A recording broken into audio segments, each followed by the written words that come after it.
Escucha este dato. Impuesto al patrimonio neto en Austria, derogado en 1993. En Alemania, suprimido en 1996. En Holanda, suprimido en 2001. En Suecia, en 2007. En Francia, en 2017. En Reino Unido y en Italia, nunca hubo un impuesto al patrimonio neto. España es el único país de la Unión Europea que tiene un impuesto al patrimonio, pero el vicepresidente comunista Pablo Iglesias lo quiere aumentar para poner a España cada vez más cerca de Caracas. Empezamos.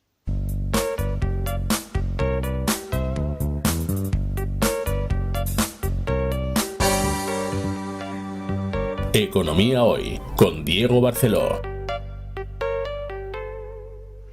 Hola, bienvenido a esta nueva edición de Economía Hoy, como siempre con la ayuda fundamental de Gaby Fernández en el control. Y recuerda que puedes ponerte en contacto conmigo a través de las redes sociales. Soy @diebarceló, tanto en Twitter como en Instagram. Y en Facebook y en mi canal de YouTube, que es Barceló y Asociados, tanto en Facebook como en el canal de YouTube. El tema del impuesto al patrimonio es por donde hoy quiero comenzar, porque es un tema que va mucho más allá de una discusión tributaria. Pablo Iglesias lo que ha propuesto es una tasa de reconstrucción. Pero esas tres palabras, tasa de reconstrucción, incluyen dos mentiras. La primera mentira es que no estamos frente a una reconstrucción porque no sufrimos un bombardeo. Pero ya sabemos que la izquierda es maestra en manejar el diccionario y en crear imágenes a partir de palabras que logran imponer. Pero insisto, no hay una reconstrucción como si fue el caso de la Alemania, la España, la Italia de posguerra. Aquí lo que tenemos por delante es que recuperar una economía que se ha detenido por decisiones del gobierno. La segunda mentira es que esa propuesta de Pablo Iglesias sea de una tasa, porque una tasa es una contraprestación por un servicio que presta el Estado, como la tasa de recogida de basuras, la tasa por alumbrado o muchas otras tasas. Esto no es ninguna tasa. Lo que propone Pablo Iglesias es aumentar un impuesto que ya existe y que España es el único país que mantiene en la Unión Europea, que es el impuesto al patrimonio. Esta propuesta mentirosa, concretamente, es cobrar un 2% a los patrimonios netos que superen el millón de euros y luego en 4 tramos llegar hasta cobrar un 3,5% a los patrimonios que superen los 100 millones de euros. Iglesias dice que esta medida podría recaudar 11.000 millones de euros. Desde mi punto de vista, lo de menos es discutir cuánto se puede recaudar con este impuesto. Hay estimaciones que a mí me parecen más fiables que la de Pablo Iglesias, que rebajan la cifra recaudatoria hasta 2.000 o poco más millones de euros. Tampoco es relevante discutir que sean 2.000 los millones de euros que se puedan recaudar o sean 11.000. Es apenas una fracción del déficit fiscal que va a tener este año el conjunto de administraciones públicas, que va a superar largamente los 100.000 millones de euros. Para mí, esta propuesta nos subraya algo central en esta situación que atraviesa España, pero que muchos parecen olvidar. Y es que el vicepresidente Iglesias es, en sentido literal, un antisistema.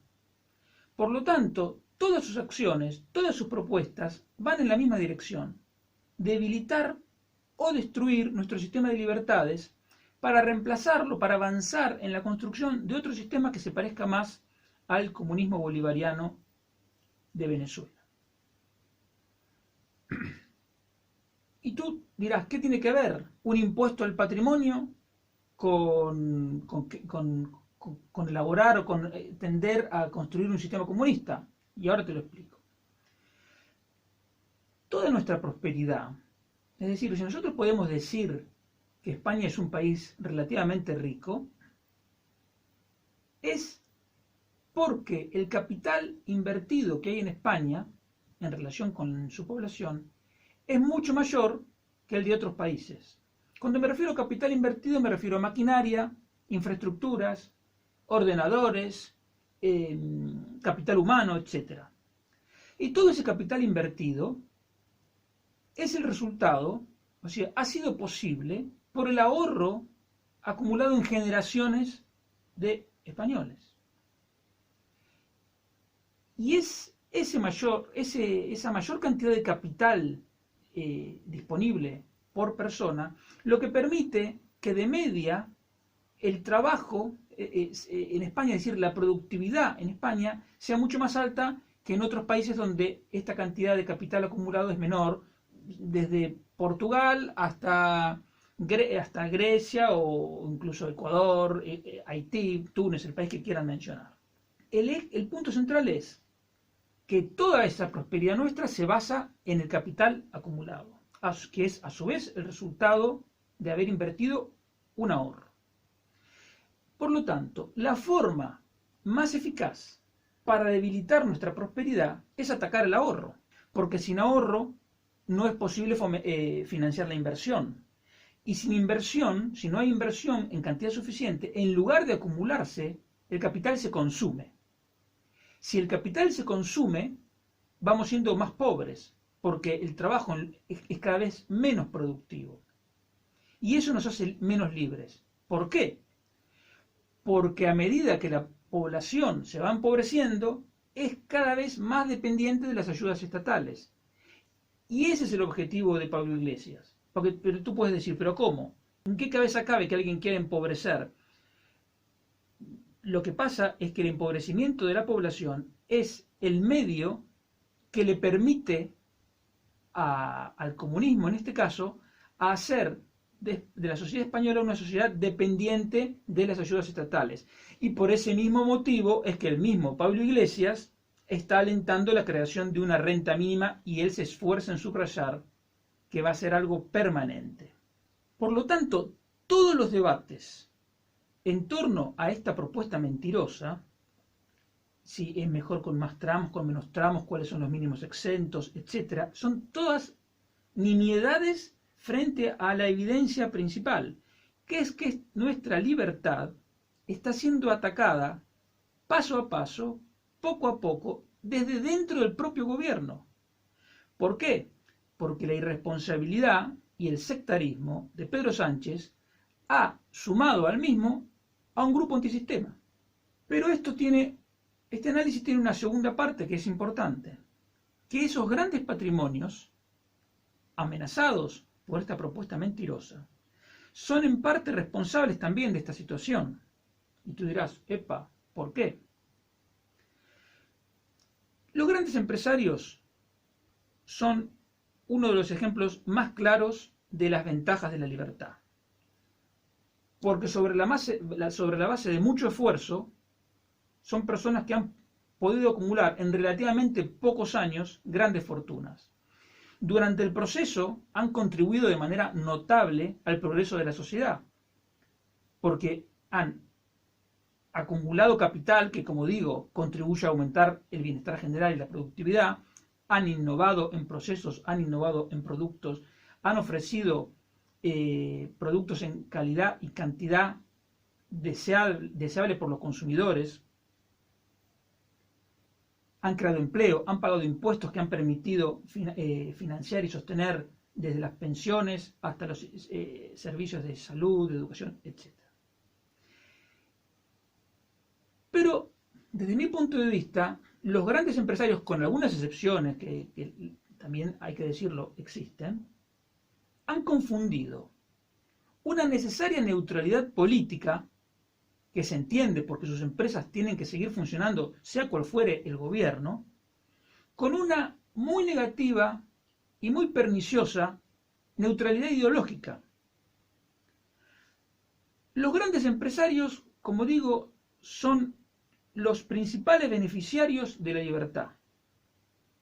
Y ellos, por esa misma razón, deberían ser los primeros en contribuir a difundir las ventajas de la libertad, de manera que fuesen comprensibles para todos. Incluso podrían hacerlo de forma anónima si ellos consideran que puede perjudicar a sus negocios de alguna forma. Y pueden hacerlo de forma anónima ayudando a algunas de las muchas asociaciones y medios de comunicación que cada día defienden la libertad en condiciones desiguales. Basta asomarse a las redes sociales para conocer cuáles son todas esas entidades y medios de comunicación. Cuando yo vine a vivir a España, a mí me llamó la atención una cosa.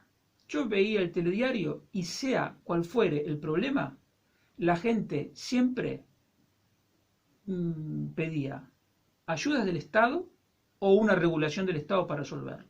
Es decir, la gente demanda socialismo. Y la gente demanda socialismo porque la han educado para demandar socialismo. Porque quienes la han debido ilustrar sobre las ventajas de la libertad no lo han hecho. Y entonces, así, de a poco, bajo el disfraz de indignados, bajo el disfraz de reformistas, bajo el disfraz de justicieros, bajo el disfraz de luchadores de la defensa de los derechos, etcétera, etcétera, los que han avanzado son los enemigos de la libertad.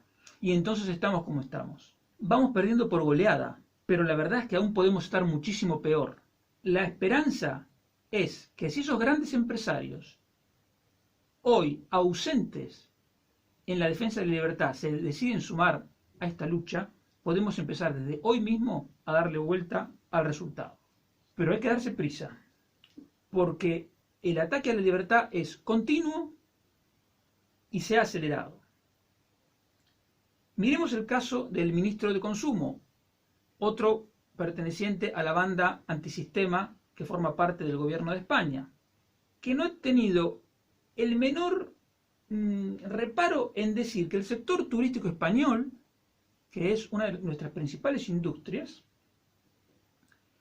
así como Arabia Saudí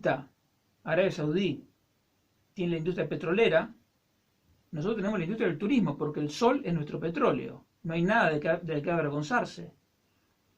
Lo ridículo es lo que ocurre en Venezuela, que tienen petróleo y no lo pueden explotar. Pero digamos, que España es una potencia turística, habla bien de España.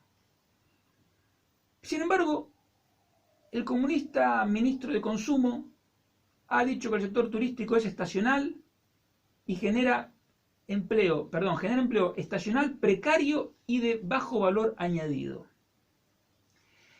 ¿Qué es estacional? Bueno, eso tiene razón.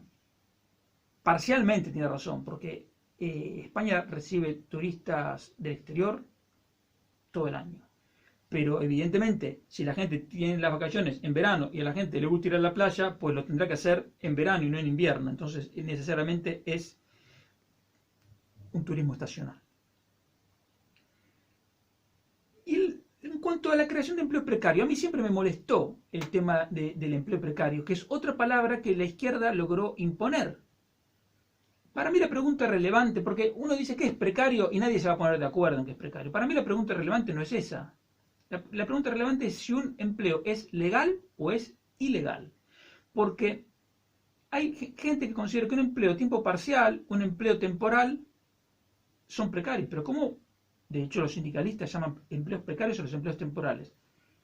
¿Y por qué son precarios? Si son perfectamente legales, pagan sus cotizaciones, ha sido aceptado voluntariamente por el empleado y el empleador está dispuesto a pagar el salario, ¿qué es lo precario?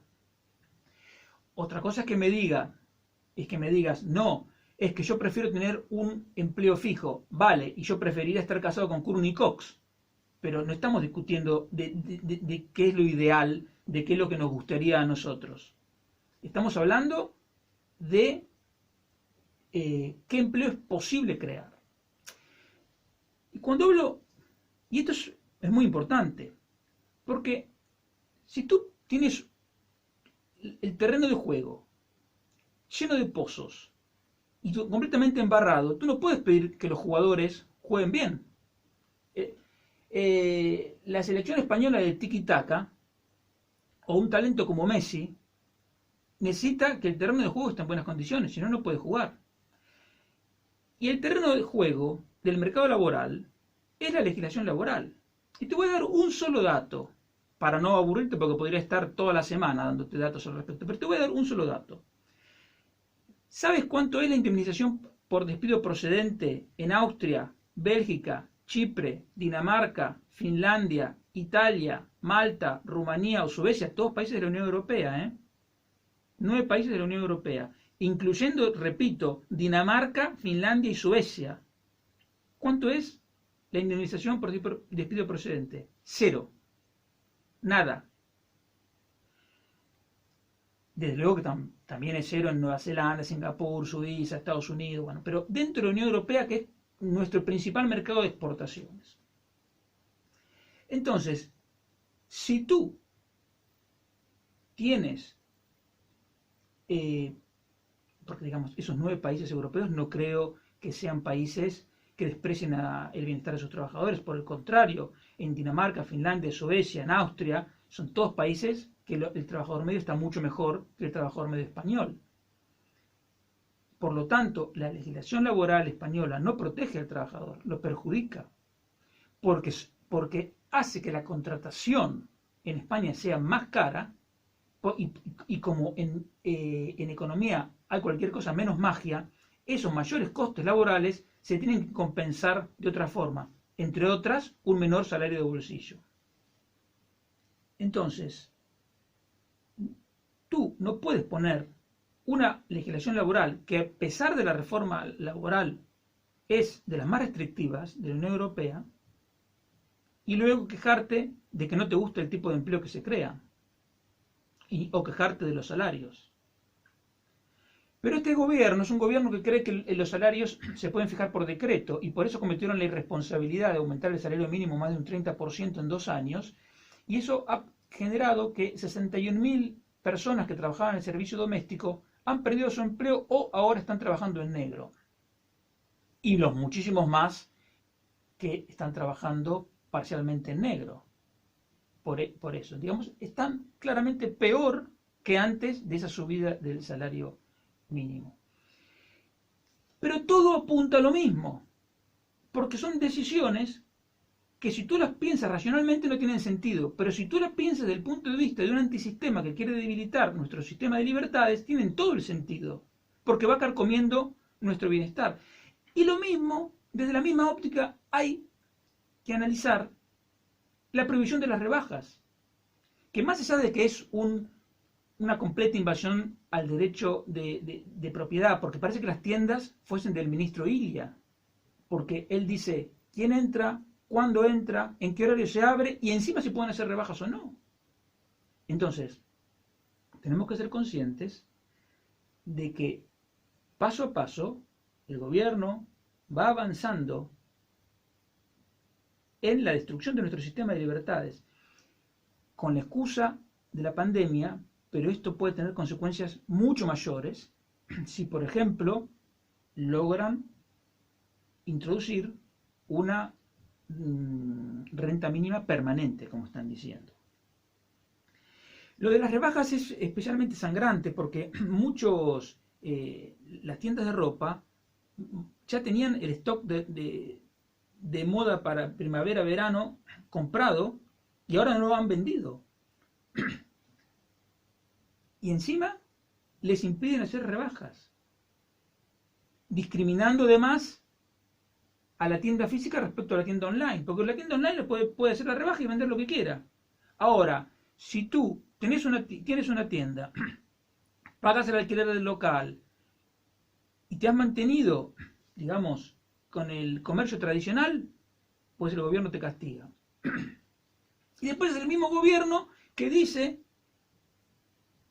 que quiere defender al pequeño comercio y que por ese motivo mantiene las regulaciones sobre los horarios de apertura. Como las desgracias nunca vienen solas, es probable que la empresa Nissan decida cerrar su planta en Cataluña. no es oficial, es algo que todavía depende de la asamblea de accionistas que va a haber el 28 de este mes en Japón. Pero, qué quieres que te diga? Si estamos hablando de Nissan, yo me fío más de la información que pueda tener el diario Nikkei de Japón que la ministra Calviño o la gente de la Generalidad de Cataluña. Y por eso insisto con mi idea de que es urgente rebajar de manera permanente y sustancial el impuesto sobre sociedades, porque el caso de Nissan nos va a demostrar de que no perdería recaudación. Lo que está pasando es lo contrario. Vamos a perder recaudación porque las empresas se están quebrando y se están yendo. Si nosotros rebajamos sustancialmente el impuesto sobre sociedades, una fábrica como Nissan podría quedarse. Porque si cierran la empresa, si cierran la fábrica finalmente, no va a ser por una cuestión de que no tengan manía a los españoles. Es una cuestión simplemente de coste-beneficio. Si tú haces que la relación coste-beneficio sea más atractiva rebajando el impuesto sobre sociedades al 10% o al 12%, por ejemplo, porque para bajarlo del 25 al 23 no es nada. Hay que hacer una cosa violenta porque estamos en una situación muy delicada. Ayudaría no solo a retener a algunas empresas, sino a captar incluso otras. Pero insisto, eso sería desde una óptica racional, de alguien que quiere solucionar el problema. Si tu idea es carcomer las bases de nuestro sistema de libertades para ir a otro sistema, a un sistema bolivariano, entonces claro, el orden, las soluciones son completamente distintas. Y precisamente este es un punto central. Pablo Iglesias, el 13 de mayo en el Congreso, dijo una cosa que pasó casi inadvertida, pero para mí es la constatación de todo esto que te vengo diciendo. Textualmente dijo: los fundamentos de la democracia son las bases materiales que constituyen los derechos sociales. Es decir, nos está diciendo que la democracia es garantizar una determinada cartera de servicios que ellos llaman derechos sociales. Es decir, iguala a la democracia con una garantía estatal de las condiciones materiales de vida. Pero eso no es una democracia. Eso podría ser el fin de un club o de una cooperativa que acuerda determinado, o de una mutua que acuerda determinados servicios para sus miembros. De hecho, si tú miras la definición de democracia para la RAE, que te la voy a leer, no tiene nada que ver con esto. La Real Academia nos dice que democracia es una forma de gobierno en la que el poder político es ejercido por los ciudadanos. Segunda acepción, país cuya forma de gobierno es una democracia. Tercera acepción, doctrina política según la cual la soberanía reside en el pueblo, que ejerce el poder directamente o por medio de representantes. Cuarta acepción, forma de sociedad que practica la igualdad de derechos individuales, con independencia de etnias, sexos, credos religiosos, etc. Vivir en democracia. Y la última, quinta acepción, es la participación de todos los miembros de un grupo o de una asociación en la toma de decisiones. En esta comunidad de vecinos hay democracia. Es el ejemplo que pone la RAE. Por lo tanto, nos está una vez más la izquierda cambiando el significado de las palabras. Y nos está diciendo que democracia es proveer determinados servicios cuando en realidad es una forma de gobierno. No tiene nada que ver la democracia que dice Pablo Iglesias con lo que es la democracia en realidad. Y cuando nos cambian el significado de las palabras, hay que tener mucho cuidado, porque tú puedes acabar defendiendo o apoyando cosas pensando que son una cosa y son otra. Es lo del gato por liebre. Tú quieres comer una liebre y te sirven gato. pero luego ya el gato está servido. ¿Y ahora qué hacemos? Entonces hay que actuar antes. Porque no estamos frente a un tema semántico de cuál es el significado de democracia.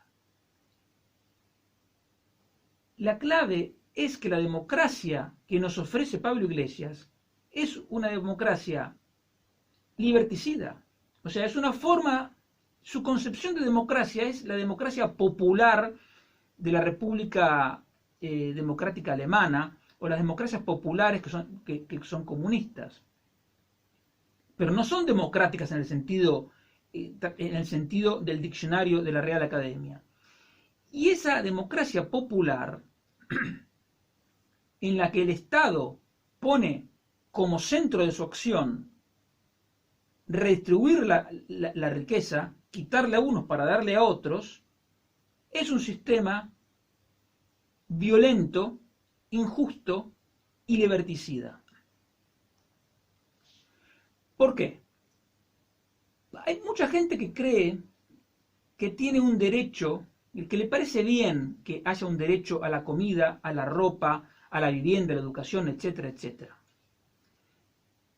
Y esa idea está instalada, pero esa idea es la responsable de la pobreza y el sufrimiento económico que vivimos. Y hay mucha gente que se considera socialista porque está de acuerdo con esos fines, sin saber que los medios socialistas para alcanzar esos fines son medios violentos. ¿Por qué son medios violentos? Porque la única forma de hacerlo es quitarle a unos para darle a otros. Pero además se tergiversa el significado de la palabra libertad. Porque lo que nos quiere decir Pablo Iglesias es que libertad significa liberarnos de las necesidades. Un comunista en Argentina me dijo una vez, tenemos libertad para morirnos de hambre. Entonces, ellos entienden que el gobierno debe liberarnos de la necesidad. Pero liberarnos de la necesidad, si lo ponemos como objetivo y lo aceptamos, lo que estamos haciendo es darle al gobierno carta blanca para que use la fuerza contra nosotros y para que nos quite nuestra libertad. En lugar de pensar que el gobierno es responsable de redistribuir la riqueza para que todos estén libres de necesidad, la verdadera libertad es simplemente la defensa del principio moral de que cada uno tiene derecho a su propia vida y a la propiedad del fruto de su trabajo. Redistribuir la riqueza es lo opuesto, es que tú trabajas, pero de lo que tú produces eres parte de un poco o de nada, porque el gobierno lo va a quitar y lo va a entregar según la necesidad de cada uno, como dice el manifiesto comunista, de cada cual según su capacidad y a cada cual según su necesidad. Pero eso no es libertad. Son dos concepciones totalmente opuestas de la libertad que no pueden coexistir, y esto es central, no se puede transar, no se puede negociar. O vamos a la democracia popular de Pablo Iglesias, que implica la pérdida de la libertad individual, o defendemos la democracia y la libertad en el sentido del diccionario de la Real Academia. No nos dejemos cambiar el diccionario, porque después va a ser tarde para lágrimas.